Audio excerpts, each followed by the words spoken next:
Dažniausiai įprasta apie blogų žmonių asmenybės kalbėti tik blogai. Juk tie žmonės iš tikrųjų buvo reti padugnės. Bet įdomu tai, kad kartais tie blogi žmonės buvo padarę jiems neįtikėtinų gerų darbų ar poelgių.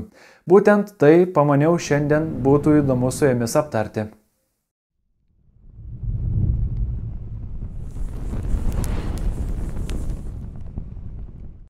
8-ajame dešimtmetyje serijinis žudikas Tedas Bundis pagrobė, išprievartavo ir nužudė per 30 jaunų merginų. Jis apsimesdavo pareigūnu arba luošiu, kuriam reikia pagalbos.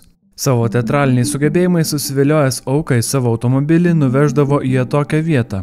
Dauždavo į galvą bukų daiktų su tikslu atimti sąmonę ir surišdavo ar surakindavo. Nuvežęs dar atokiau, vėliau ją išprievartaudavo ir nudobdavo. Tedas buvo studentas Vašingtono universitete. Studentaudamas, kaip ir daugelis studentų, jis dirbo papildomai. Įsidarbinęs Seatlo krizių centre, jis buvo paskirtas į savižudybių prevencijos karštųjų skambučių skyrių, kur skambinantiems žmonėms patardavo psichologiškai, siekiant atkalbėti nuo nusižudymo.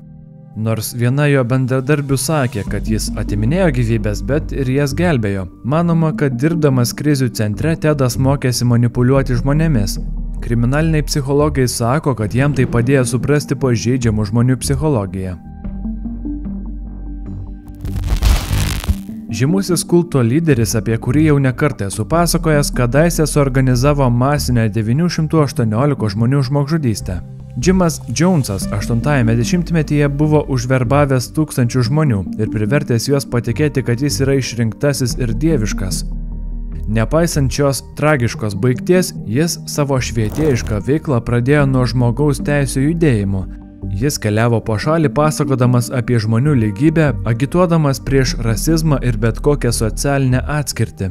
Manoma, kad bėgant metams dėl stiprios priklausomybės narkotikams jam pasimaišė protas ir išsivystė paranoja. Dėl to savo per tiek metų surinktus ištikimiausius sekėjus nusivežė į Pietų Ameriką ir nužudė.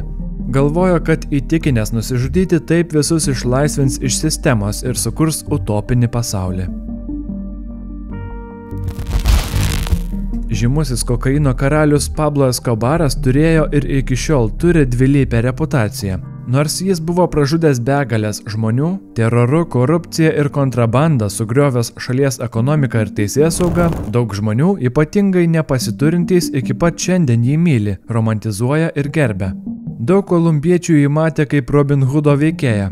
Pablo Escobaras suprato, kad be visuomenės palaikymo jam ir karteliui nebus taip lengva funkcionuoti.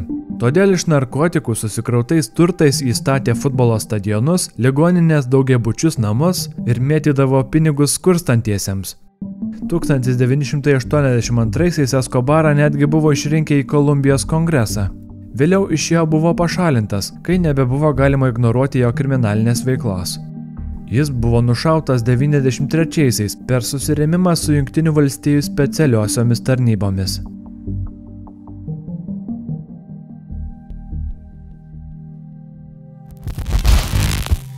Žymiosios ritualinės Japonijos gaujos Jakuza pavadinimas skamba visame pasaulyje.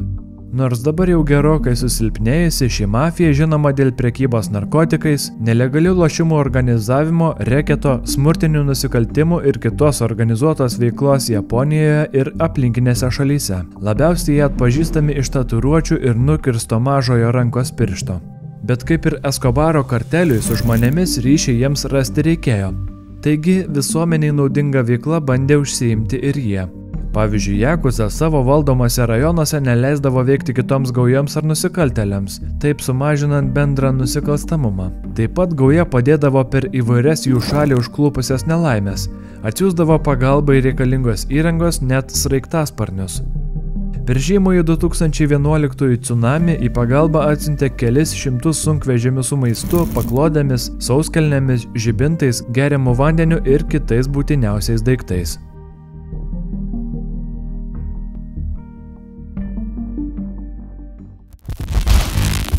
Alas Capone buvo garsiausias gangsteris iš Čikagos. Vadovaudamas Chicago Outfit, italo-amerikiečių gaujai, jis surengė garsiasias Valentino dienos skerdynės, per kurias prieš tai sustatyti prie sienos buvo sušaudyti 7 vyrai.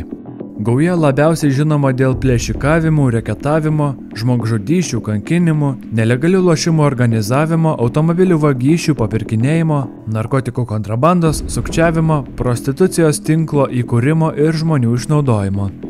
Ketvirtajame dešimtmetyje, kai šalį krėtė didžioji depresija ir dideli žiemos speigai, Capone pradėjo aukoti labdarai, taip pat suorganizavo virtuvę, pasamdė virėjus ir atidaręs labdaringą punktą žmonėms pradėjo dalinti karštą maistą. Pagrinde tai sriuba ir duona, bet taip pat ir kava, spurgos ir kitoks maistas tiems, kuriems labiausiai to reikėjo. Manoma, kad taip jis bandė apvalyti savo reputaciją bei autoritetą prieš teismus ir paprastus žmonės. Turbūt nereikia pristatinėti pačio žymiausio blogiečio istorijoje. Adolfas Hitleris, šalia begalybės karo nusikaltimų ir nusikaltimų prieš žmoniją, buvo atsakingas ir už daugiau nei 50 milijonų žmonių gyvybių. Tačiau jeigu reikėtų ieškoti adatos šieno kupetoje, Adolfas garsėjo ir dėl savo meilės gyvūnams ir jų teisėms. Sakoma, kad jis net buvo vegetaras, nors ir nežinia, kaip griežtai jis to laikėsi. Jo valdymo laikotarpiu nacių režimas įteisino gyvūnų apsaugos įstatymą, kriminalizuojant bet kokį žiaurų ar netinkamą elgesį su gyvūnais, namuose ar zoologijos soduose.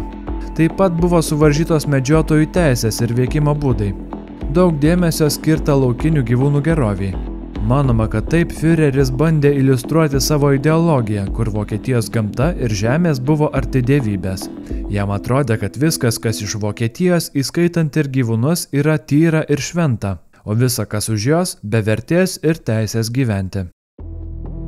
O štai kitas labai aukštas nacių partijos pareigūnas ir itin aktyvus holokaustą vykdęs veikėjas Heinrichas Himmleris Vokietijoje uždraudė bet kokius bandymus su gyvūnais, išskyrus tyrimus medicinai. Kaip ir Hitleris, jis taip pat ruošė įstatymus ir jų pakeitimus apsaugant gyvūnų teisės. Himmleris net kartą sakė esantis šokiruotas, kad omaru žmonės drįsta virti gyvus. Labai ironiška, nes jiems sąžinė netrukdė žudyti į lagerius už nieką suvarytų žmonių, juos deginti, išnaudoti, daužyti, luošinti ir kaip gyvuliams skirtą šieną jų kūnus krauti šakėmis. Žymusis piratas Edvardas Tyčas, pravarde Juodabarzdis, buvo vienas labiausiai baimę keliančių piratų Karibuose ir kitose jo veikimo teritorijose. Jo piratavimo laikotarpiu buvo pats vergvaldystės įkarštis ir tai buvo įprasta. Tačiau jam odos spalva buvo neįdomi. Jis mėgdavo išlaisvinti vergus ir pasiūlyti jiems prisijungti prie jo laivo įgulos. Taip pat priimdavo ir iš vergovės pabėgusius ir niekur eiti neturinčius. Duodavo jiems vienodas sąlygas kaip visiems. Tuomet bičiuliauti su vergais buvo keista, net piratui. Sakoma, kad tuo metu jo piratų laivai buvo labiausiai kultūriškai mišri darbovietė pasaulyje. Jo žymiausias laivas Queen Anne's Revenge buvo vogtas, prieš tai Britų naudotas vergus gabenti. Jame nuolat įguloje buvo nuo 300 iki 400 vyrų. Irako diktatorius Sadamas Huseinas į istoriją įėjo dėl savo brutalaus režimo, karo nusikaltimų ir paramos teroro aktams kitose valstybėse. Tačiau jis taip pat žinomas dėl sėkmingiausios raštingumo programos artimuosiuose rytuose. 8-ame dešimtmetyje jis Irake mokslą padarė nemokamą ir privalomą. Ne tik vaikams, bet ir suaugusiems. Jei suaugę nesimokė skaityti ir rašyti, galėjo gauti laisvės atėmimo bausmes. Dėl to per kelis metus iš vos 52% raštingumo reitingo jis pakilo beveik iki 100%. 9-ame dešimtmetyje Irakas už tai gavo UNESCO apdovanojimą. Dar vienas diktatorius, Kubos buvęs vadovas Fidelis Castro pasaulyje išgarsėjo kaip geležinis kumštis, kuris savo absoliučią valdžią išnaudojo oponentų žudimui ar kitokiam susidorojimui, žmogaus teisių pažeidimams, komunistinės propagandos sklaidai, karinės pagalbos siuntimui kitoms komunistinėms valstybėms, absoliučiai gyventojų kontroliai ir persekiojimui ir savo šalies gyventojų nepritekliaus didinimui.